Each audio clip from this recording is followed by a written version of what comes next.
O goberno rianxeiro conseguiu sacar adiante a súa proposta para o pos da Deputación da Coruña.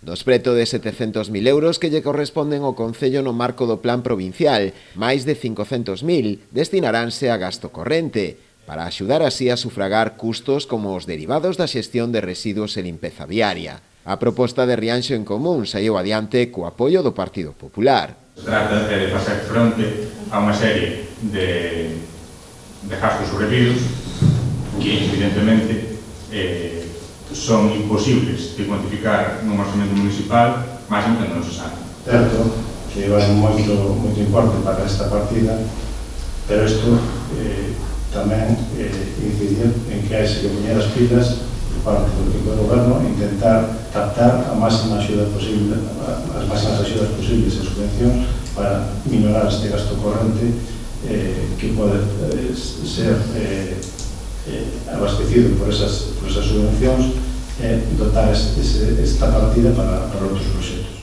Partido Socialista e Bloque Nacionalista Galego abstivéronse, criticando que se destinara máis do 70% do plan a gasto corrente.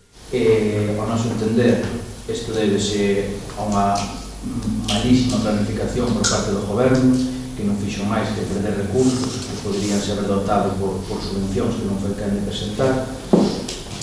Agora fainos que teñamos que destinar unha cantidade importantísima dos POS para gasto corrente. O POS naceu como un mecanismo para financiar infraestructuras clave nos municipios, permitindo a mellora de servicios esenciais como asfaltado de estradas, a creación de espacios públicos, o xeramento ou abastecemento de auga. Con todo, a tendencia crecente a destinar estes fondos a gasto corrente como pago de servicios básicos ou o equilibrio de contas municipais desvirtúa o seu propósito e evidencia problemas na planificación e na xestión orzamentaria.